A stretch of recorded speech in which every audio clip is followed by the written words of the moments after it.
Hallelujah.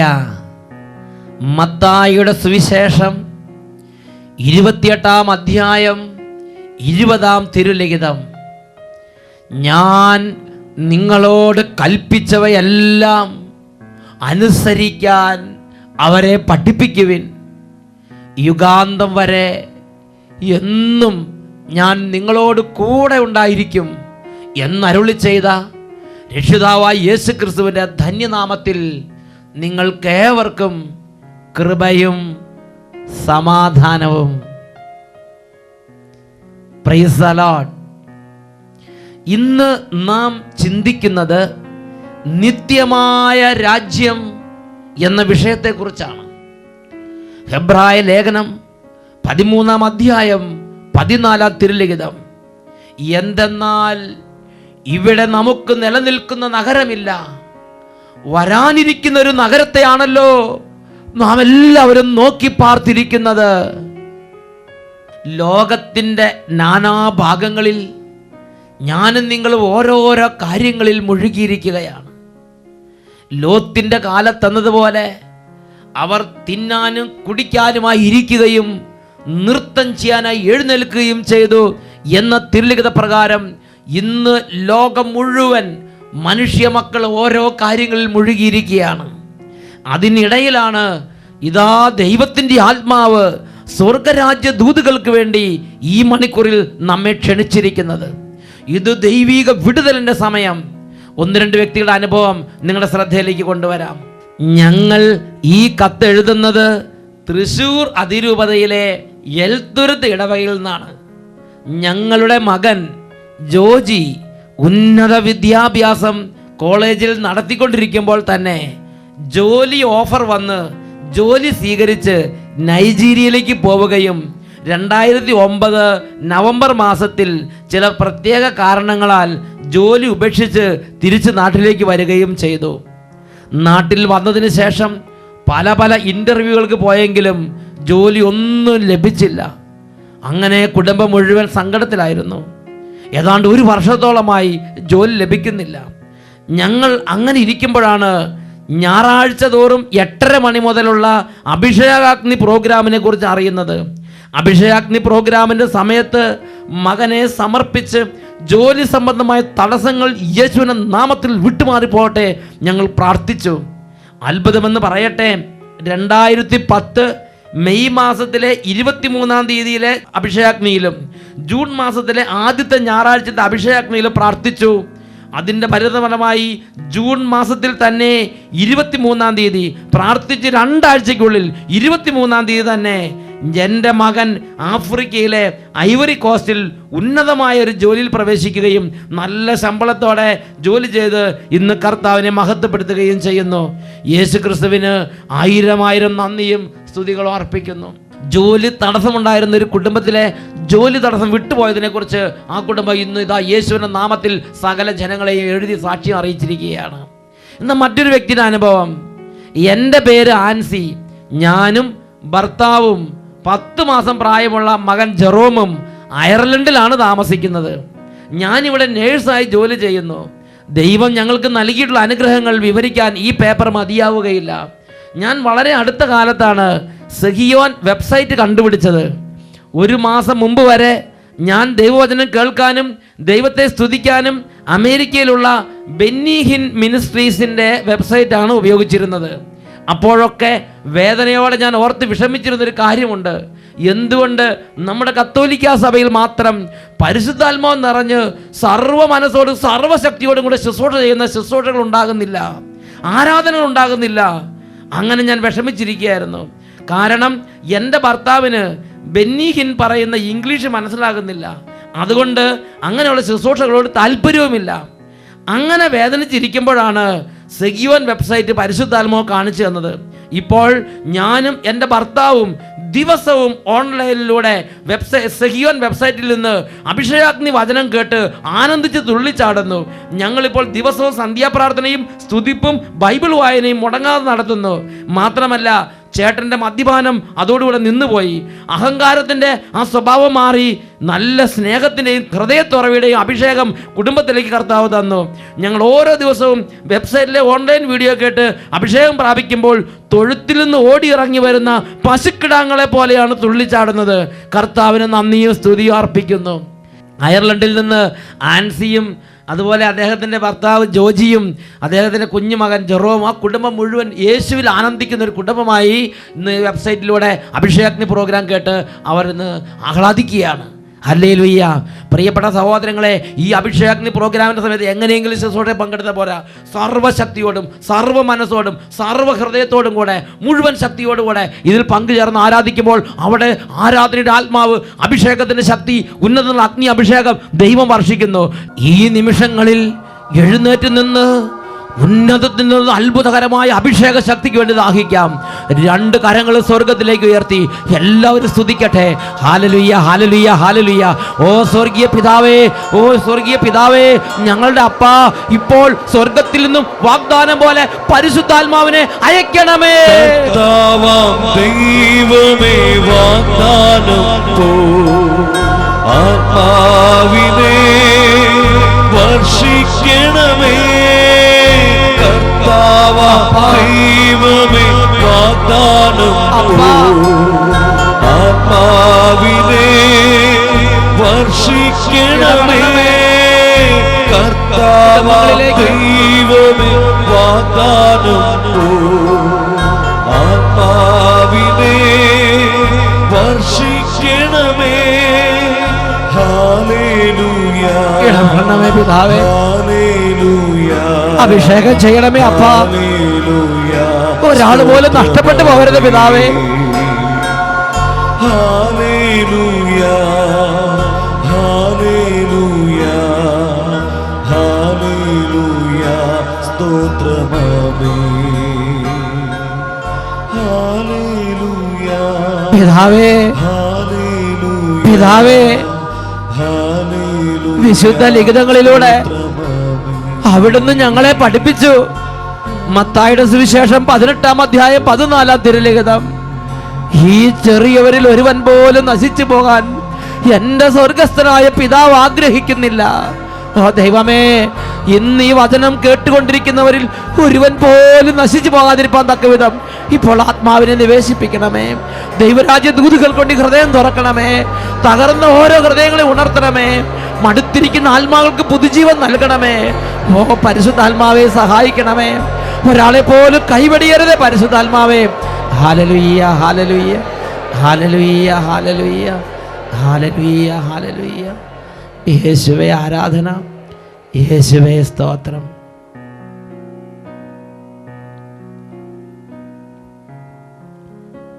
Hallelujah. നിത്യമായ രാജ്യം. ഹെബ്രായ ലേഖനത്തിൽ 13-ാം അധ്യായം 14-ാം തിരുലിഖിതം, എന്തെന്നാൽ ഇവിടെ നമുക്ക് നിലനിൽക്കുന്ന നഗരങ്ങളില്ല, വരാനിരിക്കുന്ന ഒരു നഗരത്തെയാണല്ലോ നാം നോക്കി പാർത്തിരിക്കുന്നത്.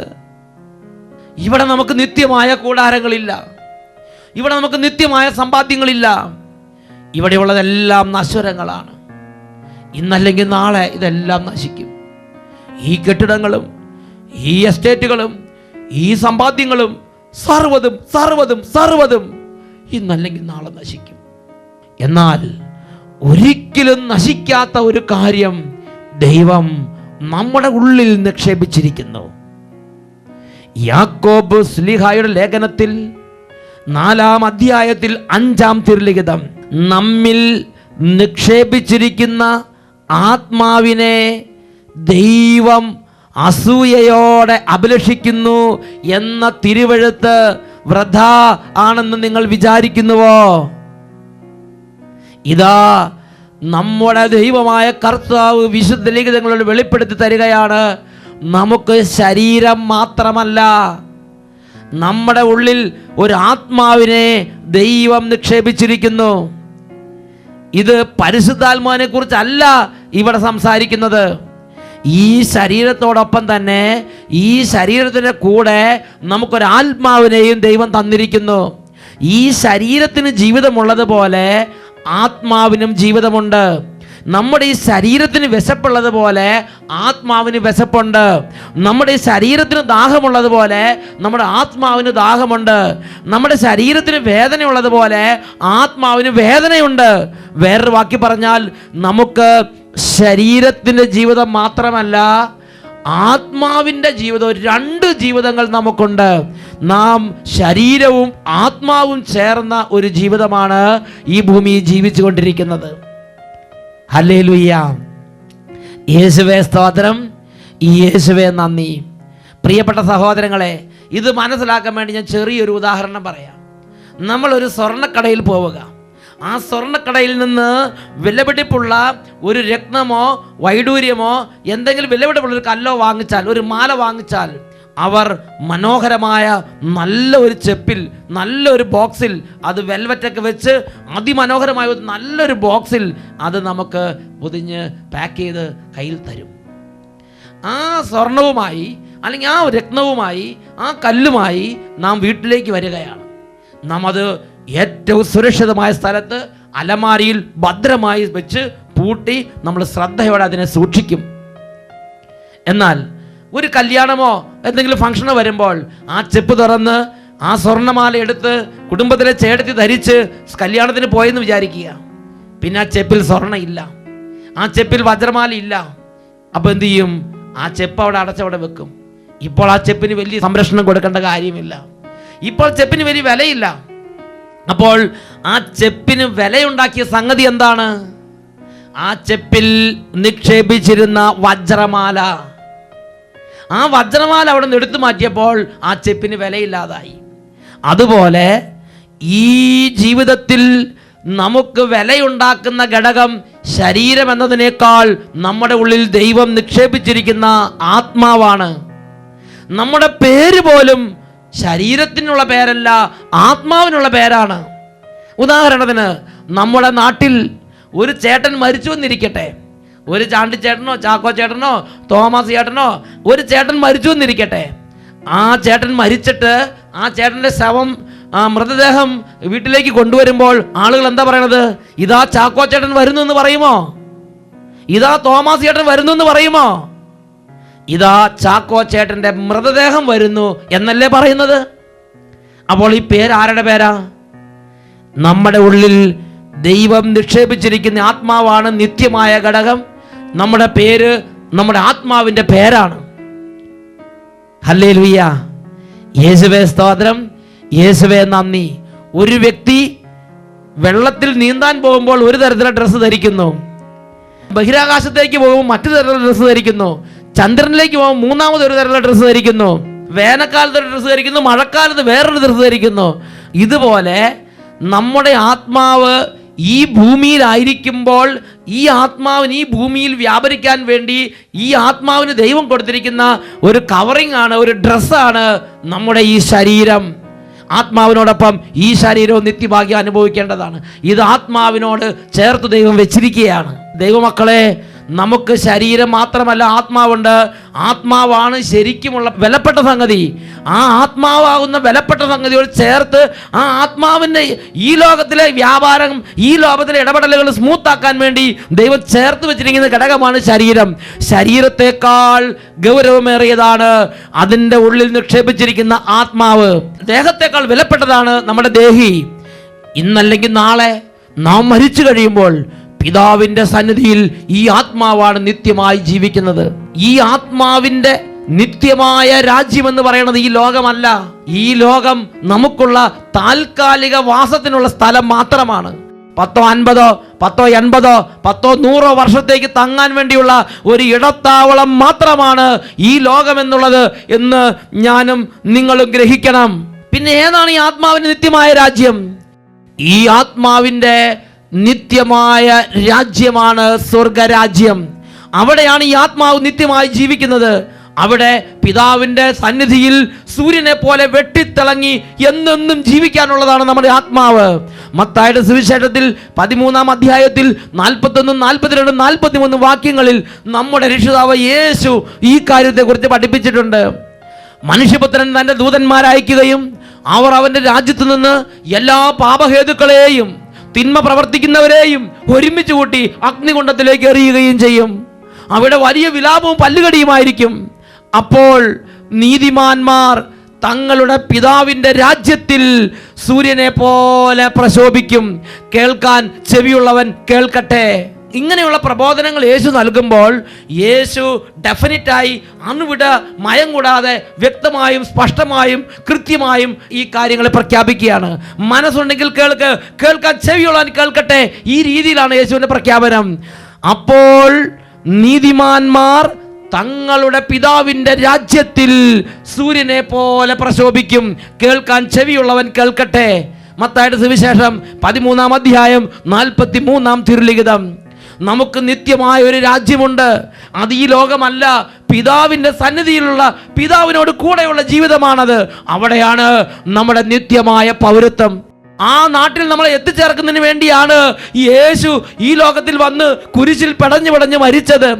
ഫിലിപ്പിയ ലേഖനത്തിൽ 3-ാം അധ്യായത്തിൽ 18 മുതൽ 21 വരെ തിരുലിഖിതങ്ങൾ വചനം പഠിപ്പിക്കുകയാണ്. പലരും ക്രിസ്തുവിൻ്റെ കുരിശിൻ്റെ ശത്രുക്കളായി ജീവിക്കുന്നു എന്ന് മുമ്പ് ഞാൻ നിങ്ങൾക്ക് നൽകിയുള്ള താക്കീത് ഇപ്പോഴും കണ്ണുനീരോടെ ആവർത്തിക്കുന്നു.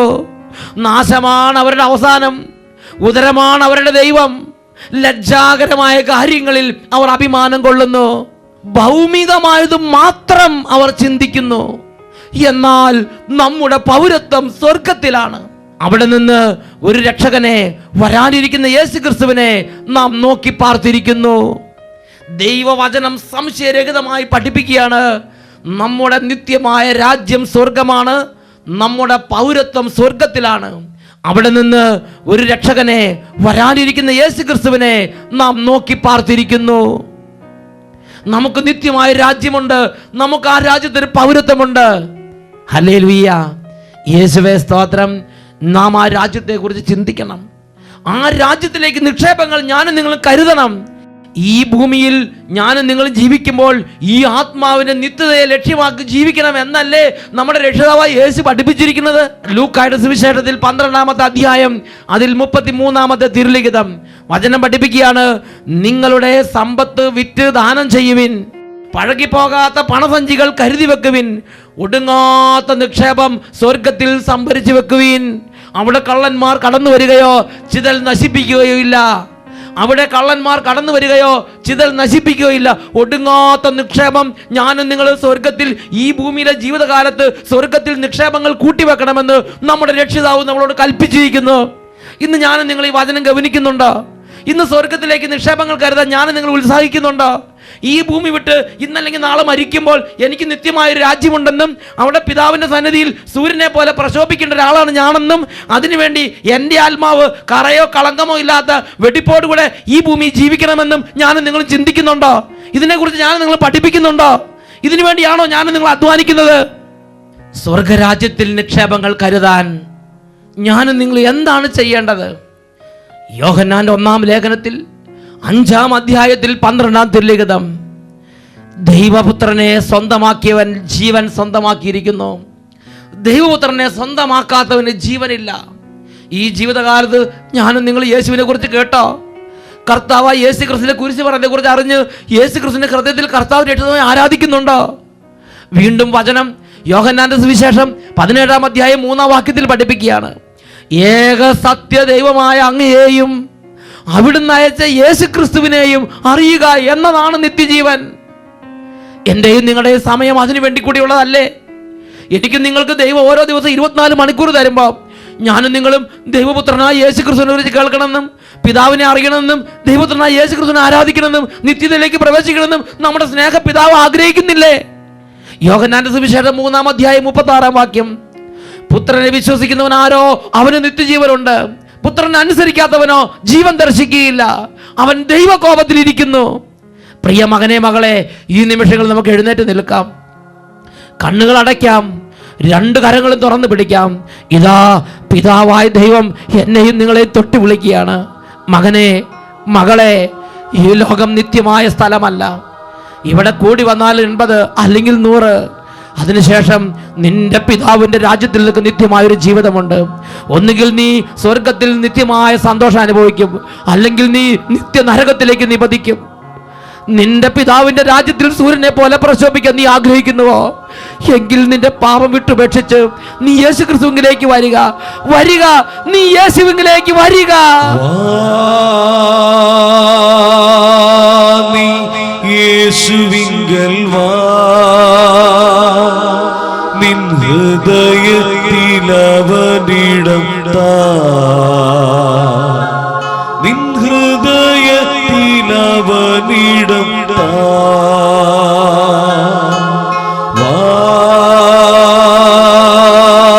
നീ യേശുവിങ്കൽ വാ,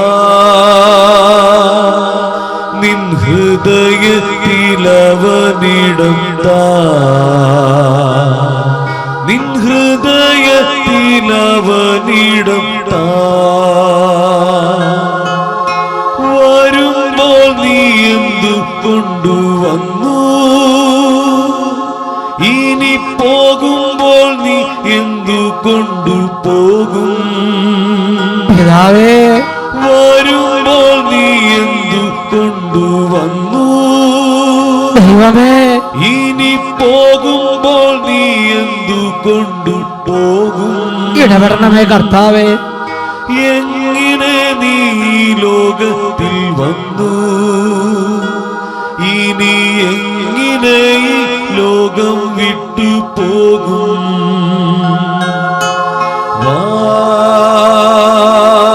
നീ യേശുവിങ്കൽ വാ, അപ്പാ, നിൻ ഹൃദയത്തിലവനിടം താ. ഹൃദയങ്ങളെ സ്പർശിക്കണമേ പിതാവേ. ഹൃദയത്തിലവനിടം താ. പാപം വിട്ടുപേക്ഷിക്കാൻ കൃപ കൊടുക്കണമേ പിതാവേ. യേശുവിലേക്ക് തിരിയാൻ അഭിഷേകം നൽകണമേ. നിൻ ഹൃദയത്തിലവനിടം താ, നിൻ ഹൃദയത്തിലവനിടം താ, നിൻ ഹൃദയത്തിലവനിടം താ. രണ്ട് കരങ്ങൾ ഉയർത്തി എല്ലാവരും സ്തുതിക്കട്ടെ. ഹല്ലേലൂയ, ഹല്ലേലൂയ, ഹല്ലേലൂയ. ഓ ദൈവമേ, ഈ ലോകത്തോടുള്ള ആസക്തി നിമിത്തം ദൈവത്തെ ഉപേക്ഷിച്ച ഓരോ മകനിൽ നിന്നും മകളിൽ നിന്നും ഈ ലോകത്തോടുള്ള എല്ലാ ദുരാസക്തിയുടെ കെട്ടുകൾ അഴിയട്ടെ എന്ന് പ്രാർത്ഥിക്കുന്നു. യോഹന്നാന്റെ 1-ാമത്തെ ലേഖനത്തിൽ 2-ാമത്തെ അധ്യായത്തിൽ രേഖപ്പെടുത്തപ്പെട്ടിരിക്കുന്നത് പോലെ ലോകവും അതിൻ്റെ മോഹങ്ങളും കടന്നു പോകുന്നു. ദൈവഹിതം പ്രവർത്തിക്കുന്നവനാകട്ടെ എന്നേക്കും നിലനിൽക്കുന്നു. എന്നേക്കും നിലനിൽക്കത്തക്കവണ്ണം ഈ ജീവിതകാലത്ത് ദൈവവചനം കേട്ട് യേശുവിലേക്ക് തിരിഞ്ഞ് യേശുവിനെ ആരാധിച്ച് ഒരു വിശുദ്ധ ജീവിതം നയിക്കാൻ ഈ ദൈവമക്കളുടെ മേൽ ഉന്നതമായ അഭിഷേകം വ്യാപരിക്കട്ടെ. ഹല്ലേലൂയ, ഹല്ലേലൂയ, ഹല്ലേലൂയ. ഉന്നതത്തിലുള്ള ശക്തി, ആത്മാവിന്റെ ശക്തി, യേശു ക്രിസ്തു കുരിശിൽ മരിച്ച് അവിടുത്തെ രക്തം ചിന്തി ഞങ്ങളെ വീണ്ടെടുത്ത യേശുവിന്റെ കുരിശ് മരണത്തിന്റെ അത്ഭുത ശക്തി ഇപ്പോൾ കുടുംബങ്ങളിലേക്ക് വ്യാപരിക്കട്ടെ. തിന്മയും അതിന്റെ ആധിപത്യങ്ങളും പാപങ്ങളും അതിന്റെ ആധിപത്യങ്ങളും ദുഷ്പ്രഭുത്വങ്ങളും അധീശന്മാരും യേശുനാമത്തിൽ വിട്ടുമാറി പോവട്ടെ. ഹല്ലേലൂയ, ഹല്ലേലൂയ, ഹല്ലേലൂയ. യേശുവേ, യേശുവേ, യേശുവേ, യേശുവേ, യേശുവേ, യേശുവേ. Hallelujah, hallelujah. യേശുവേ ആരാധന, ആരാധന. യേശുവേ ആരാധന, ആരാധന. യേശുവേ സ്തോത്രം. യേശുവേ നന്ദി. യേശുവേ സ്തോത്രം. യേശുവേ ആരാധന. മത്തായിയുടെ സുവിശേഷം 13-ാം അധ്യായം 43-ാം തിരുലിഖിതം. അപ്പോൾ നീതിമാന്മാർ തങ്ങളുടെ പിതാവിൻ്റെ രാജ്യത്തിൽ സൂര്യനെ പോലെ പ്രശോഭിക്കും. കേൾക്കാൻ ചെവിയുള്ളവൻ കേൾക്കട്ടെ.